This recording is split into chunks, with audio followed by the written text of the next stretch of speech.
Jean Paul Prates. Quem é esse cara aí? É o novo presidente da Petrobras. Tá aqui a fotinho do peão. E vamos ver o que esse cara tem. Eu não conheço muito, então eu fiquei muito interessado em ler sobre ele. Bom, o nome dele é Jean Paul Terra Prates, nasceu em 68, no Rio de Janeiro, e é formado em Direito e Economia.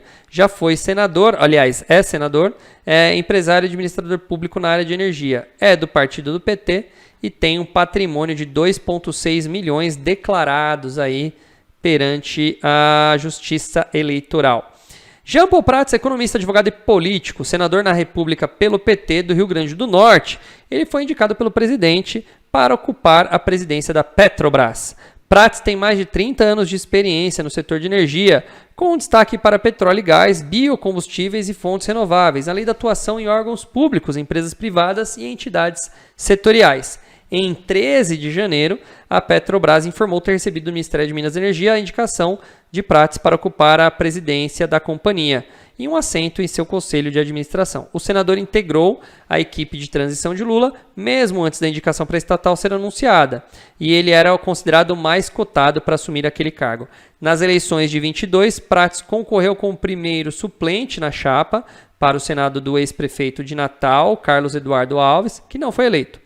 Na segunda vez, ele participou de uma eleição como primeiro suplente de candidatura ao Senado. Em 2014, integrou a chapa vitoriosa de Fátima Bezerra após a eleição da petista como governadora do Rio Grande do Norte. Prates assumiu a vaga no Congresso. Ele não participou formalmente da campanha de Lula à presidência em 2022, o que torna apto para assumir o comando da Petrobras, uma vez que o mandato do senador termina em 1º de fevereiro. A lei das estatais veda a contratação de parlamentares no exercício do cargo e de pessoas que tenham integrado campanhas eleitorais nos 36 meses anteriores. Isso é bom. Pelo menos o Lula não desrespeitou, né? Tava querendo colocar um mercadante, pá. Pelo menos isso, né? Senão, se ele colocasse, eu acho que alguém já avisou, né? Ó, Lulinha, o bicho vai pegar se a gente desrespeitar isso daqui. A imprensa vai cair em cima. Jean Paul Prates nasceu em 68, no Rio de Janeiro, filho de Paulo Altivo Arbo Prates e Françoise Théandré G. Terra Prates. Ele é gaúcho e ela francesa. De acordo com a biografia do senador, no site da bancada do PT do Senado, a mãe de Prates fugiu a pé da França aos 8 anos ao lado da avó, para escapar da ocupação nazista indo para Portugal. O pai é de uma família de políticos gaúchos, descendente do jornalista Júlio Prates de Castilho, que governou o Rio Grande do Sul por 2 vezes e foi um político influente no final do século XIX, nos primórdios da República, sendo conhecido como Patriarca do Rio Grande do Sul. Você vê, né, cara? A gente é comandado pelos mesmos Zé Mané desde lá de trás, cara. Pra você ver, né? Pra você ver. Final do século XIX, a gente tá falando de 1800 e alguma coisa. O avô de Prates era seguidor de Getúlio Vargas, ele seguia no Instagram, e participou da Revolução de 30, que levou Vargas ao poder. O pai e um tio do senador ocuparam cargos nos governos de Juscelino Kubitschek e Jânio Quadros. Depois de 64, o pai de Prates migrou para os Estados Unidos, onde conheceu a mãe do político. Ela trabalhava como comissária na companhia aérea TWA, e eles se casaram e voltaram para o Brasil em 68. Tá, ficaram 4 anos lá, né? Prates é formado em Direito pela Universidade do Estado do Rio de Janeiro e pela PUC em Economia. Fez mestrado em Planejamento Energético e Gestão Ambiental na Universidade da Pensilvânia, nos Estados Unidos. Ele é mestre também em Economia do Petróleo, Gás e Motores pelo Instituto Francês de Petróleo. O senador começou a trabalhar na área petrolífera ainda quando estava na faculdade, no final dos anos 80, na assessoria jurídica da Petrobras Internacional, a Braspetro. Em 91 fundou a Expetro. Não parece nome de magia do Harry Potter? Espectro Patronus, né? Consultoria especializada no setor. Em 1997, atuou na elaboração da lei... Eu estou pensando como piada idiota que eu fiz. Como consultor do Ministério de Minas e Energia, do governo do Fernando Henrique Cardoso. Então, ele trabalhou lá em 97. Como assessor da primeira diretoria da Agência Nacional do Petróleo, a ANP, foi redator do contrato de concessão do setor e decreto dos royalties. Em 2001, ele deu início a um projeto de planejamento energético para o Rio Grande do Norte. Sua proposta foi adotada a partir de 2003 pelo governo de Vilma de Faria, com foco em fontes renováveis, especialmente a eólica e na revitalização do ramo do petróleo. Ele é casado com a Muriele Medeiros, Potiguar. Potiguar, para quem não sabe, é Rio Grande Nordense, sei lá como é que fala. Rio Grande do Norte. Bom, Potiguar, tá? Comedora de camarão. Potiguar é uma palavra indígena. Era coordenadora de gestão estadual no Sistema Único de Assistência Social do Rio Grande do Norte. Em meados dos anos 2000, ele foi CEO do Gulf Brasil e esteve à frente dos planos de reintrodução da marca de combustíveis e lubrificantes no país. Lembra da Gulf, né? Que se fala Gulf. Como consultor, ele foi fonte recorrente de jornalistas que cobriam a indústria petrolífera, contribuindo com comentários e análises sobre o mercado. De 2008 a 2010, o petista foi secretário de Energias e Assuntos Internacionais do Rio Grande do Norte. Atualmente, o estado é o maior produtor de energia eólica do Brasil. Ele é fundador do Centro de Estratégia e Recursos Naturais e Energia, CERN, instituição que dedica a formulação de projetos para o setor. Ele também foi presidente do Sindicato de Empresas do Setor Energético, blá, blá, blá, blá, blá. Foi ainda também diretor da CRN Bio. Ele é torcedor do Botafogo. Ele nasceu no mesmo bairro, do mesmo nome, em Rio de Janeiro. Atuou como diretor de futebol do time Potiguar Alecrinense. Pelo amor de Deus. Também, como senador, foi candidato a prefeito de Natal, mas não se elegeu. Em 2022, cogitou transferir para o PSDB, partido do Gilberto Kassab, para concorrer ao Senado, mas decidiu permanecer no PTzão mesmo. Ele declarou à Justiça Eleitoral ter um patrimônio de 2,6 milhões de reaisinhos. Muita coisa, hein? Muita coisa. O que vocês acham? Escrevam aí no chat. E se você está assistindo gravado, manda como comentário. Será que o cara é bom mesmo? O que eu gostei mais do currículo dele foi isso aqui, ó. Tá? Uma empresa como a Gulf, ela é uma empresa, primeiro, né, privada. E então, ter experiência em ramo privado significa que ele não era fraco, né? Pelo menos ele tem. Agora, o resto, cara, quando você tem um monte de coisa que é pública, é o famoso QI, né? Você lembra do QI? QI é quem indica, né? Então, não é porque ele pisou em vários lugares lá e tal, que ele foi isso, foi aquilo. Eu acho que o mais importante do currículo dele aqui é ele ser CEO da Gulf Brasil. É o mais importante. O resto não fez muita coisa aí não, tá? E outra, um cara também... Não tô falando mal, tá? Tô falando de modo geral, gente. Não me levem a mal. Mas o cara tem carreiras curtas, né? Porque para fazer tudo isso, né, desde lá para cá, é muita coisa, né? Bom, o que mais? O petista deve assumir a Petrobras num momento de incerteza sobre os rumos dela. Alguns dos principais focos de discussão são a política de preços da companhia e a privatização das refinarias. Desde o governo Michel Temer e ao longo do mandato do Jair Bolsonaro, foi adotada a política de paridade de importação, ou seja, política de paridade de importação, a famosa PPI, que alinha os preços cobrados pela companhia às importações. O que faz sentido, vou explicar daqui a pouco. Quando há aumento das cotações de petróleo e valorização do dólar, na moeda na qual a commodity é cotada, o modelo garante a rentabilidade à Petrobras, mas ao mesmo tempo torna os combustíveis mais caros no Brasil, que pesa no bolso do consumidor e pressiona a inflação. A estatal também adotou, nos últimos anos, uma estratégia de venda de ativos e concentração de seus negócios na área de exploração e produção do petróleo. E aí também a privatização de refinarias. Um acordo entre a Petrobras e o Conselho Administrativo de Defesa Econômica, o famoso CAD, previa a venda de 8 unidades. Até agora, somente 2 foram alienadas. A Isaac Sabá em Manaus e a Landulfo Alves na Bahia. Desde sua assinatura, a realidade mundial mudou. Houve a pandemia e a invasão da Ucrânia pela Rússia, eventos que aumentaram os gargalos no comércio internacional, gerando escassez de artigos e aumento do preço dos combustíveis. Nesse sentido, o governo ao redor do mundo estão preocupados em reduzir a dependência sobre insumos importados. O Brasil não é uma exceção.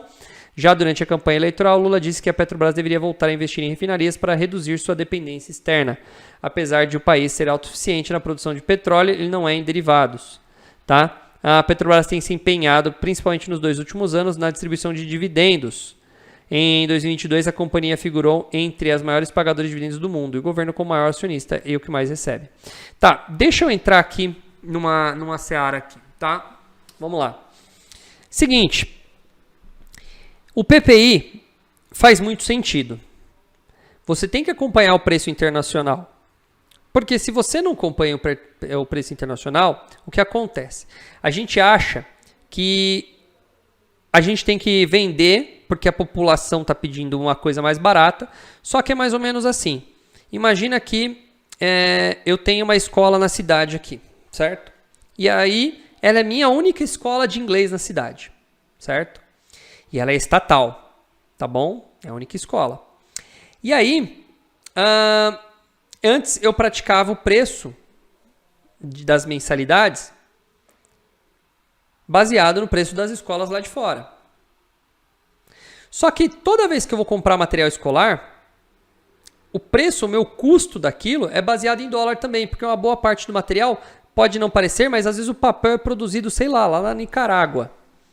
E aí eu tenho que comprar baseado em dólar. Não tem como escapar disso. Porque a empresa que me vende papel não é uma estatal que também decide e controla preços. Ela é uma empresa do mercado. Então você imagina que eu compro um material escolar a R$1.000, só que devido à política da minha empresa, eu não posso aumentar muito o preço. O dólar subiu, o preço das coisas subiram. Então eu vendo o meu material escolar a R$900. Ou seja, o que eu estou tendo? Prejuízo. Eu vou ter prejuízo e quando eu tenho prejuízo eu deixo de pagar o meu credor. Ou eu deixo de pagar o meu aluguel, ou eu deixo de pagar meu telefone, alguma coisa eu vou deixar de pagar. Ou eu vou ter que correr no banco pedir dinheiro emprestado. Ou seja, eu estou falindo minha empresa sem perceber. Então, o que acontecia e aconteceu muitas vezes com a Petrobras foi o seguinte. Dane-se o preço lá de fora. Não tem lógica. Porque senão a empresa aqui pode falir. Porque os custos estão pareados em dólar muitas vezes. Então, esse é um problema. Então, eu sou a favor do PPI. Faz muito sentido seguir o preço lá de fora, porque se o dólar subir, se as coisas subirem, você vai levando junto. Infelizmente, o cidadão ele vai pagar caro, mas ele vai continuar tendo gasolina. Agora, imagina no caso da minha escola, é a única escola da cidade. E aí a empresa fale, você prefere ter uma escola cara ou não ter escola na nossa cidade e você não saber nem ler? Entendeu? Então é a mesma coisa. Você prefere ter uma Petrobras pagar caro na gasolina ou você prefere não ter Petrobras? E aí a Petrobras fale, sucateia e vem aí empresas internacionais e aí sim elas vão meter o quanto elas quiserem. Então não faz muito sentido. Ponto número 1. Ponto número 2, mesmo sem o PPI, a Petrobras ela reaplicava preços, sim, ela recolocava preços. Ela remarcava seus preços. E vai remarcar. Por quê? Porque o problema de uma empresa de nível estatal, com pensamento de estatal, subiu o preço das coisas. Tudo bem, aumenta o preço do petróleo, da gasolina e pronto. Quando você tem um problema, uma crise na sua empresa, a primeira coisa, qualquer dono de qualquer empresa, a primeira coisa é cortar custo. Ele não vai aumentar o preço do produto. Se eu estou vendendo menos, como que eu vou aumentar o preço do produto? Não, a Petrobras, várias vezes eu já falei isso, eu já critiquei aqui antes. Mas por que os caras sobem o preço se está ruim o negócio? Então eles não estão nem aí, eles sobem o preço ao invés de diminuir o custo. Tá. Então o PPI é válido, mas tem que acompanhar o preço, eu acho válido, mas também você tem que cuidar os seus custos para poder ter uma margem, a empresa ficar saudável e talvez diminuir sua margem, né, ou manter sua margem ali, conseguindo coisas mais baratas, mantendo a margem, o preço da gasolina cai. Para Prats e Lula, a companhia deveria reduzir a distribuição de proventos e reservar recursos para investimentos, não só em refino, mas em transição energética. O senador defende que a companhia priorize o desenvolvimento de fontes renováveis em linha com a necessidade de redução do uso de combustíveis fósseis para conter o crescimento global. Pronto, falei bonito, mas o que eu acabei de falar aqui? Eu não, né? O Prats e o Lula. Olha, vamos fazer o seguinte, não vamos mais distribuir nada para os sócios. Aí o que acontece? Aquele monte de gente que era sócio vai querer vender ação, a empresa cai de valor. Só que quando a empresa cai de valor, quando cai o preço da ação, cai o preço de mercado, que é esse cara aqui, ó. Tá? Vou mostrar para vocês aqui quem que é o preço de mercado. Hoje a Petrobras tem um preço de mercado, tá? Deixa eu carregar aqui, que é o market cap. Pode ser tanto faz, a Petrobras 3 ou a Petrobras 4. Presta atenção agora, hein? Ó, ela tem um valor de mercado de 396 bilhões, mais a dívida 653 bilhões. Ou seja, se o preço da ação cai para baixo de R$30, cada um centavo que cai aqui, você multiplica por 13 milhões de ações e aí você vai ter isso daqui. Então, toda vez que ela cai de preço, esse valor de mercado cai. E quando ela sobe de preço, esse valor de mercado sobe. E ele acaba virando uma referência, sabe para quem? Para bancos, para instituições financeiras, quando vão fazer seus empréstimos. Então, quando ela cai seu preço de mercado, imagine que ela capote, foi o caso que aconteceu com Americanas. Empresas vão querer emprestar dinheiro para Americanas agora? Você acha que tem algum banco louco para emprestar para Americanas nesse exato momento? Tem. Só que esse banco louco que antes um banco normal cobrava, sei lá, 10% ao ano da dívida, esse banco louco vai cobrar 30% ao ano da dívida. Porque ele falou, ó, já que você está tudo ferrado, eu quero ganhar dinheiro em cima de você. E aí, velho, você cava mais uma pazinha lá, mais uma enxadada no terreninho para cavar sua cova. Então não faz muito sentido também essa frase. Quando você você tira o interesse dos investidores, você faz a empresa perder. Bom, a Petrobras é uma empresa de longo prazo. Uma empresa de longo prazo não pode ficar só tirando petróleo do pré-sal do fundo do mar e distribuindo dividendos. Ela precisa pensar em coisas que todas as outras empresas em petróleo estão pensando. Aí eu concordo, ele tem que pensar também. Na transição, o senador afirmou que o governo deveria propor um mecanismo para amortecer o preço dos combustíveis quando o preço do petróleo estiver em alta. Tá? Ele propõe a criação de uma conta de estabilização. Faz sentido. Isso faz sentido. Tá? Jean Paul Prats não é burro, não. Por quê? O que é isso? É o famoso FGC, Fundo Garantidor de Crédito. Se eles tiverem um caixa guardado e esse caixa ficar robusto, teve uma crise, queima o caixa. Ah, voltou ao normal? Vamos encher o caixa de novo. Para ele, o caminho mais fácil seria retornar no projeto de lei que tramita no Congresso. Ele foi relator desse projeto que previa a criação de um fundo de estabilização. Na tramitação, porém, a ideia foi substituída por uma conta de estabilização. Algum mecanismo de prevenção especificamente contra essas crises seria a tal conta de estabilização de preços que a gente criou. Não é um fundo, porque a gente não podia criar um fundo. Tá, eu falei fundo, mas na prática é a mesma coisa. O projeto foi aprovado e agora está na Câmara.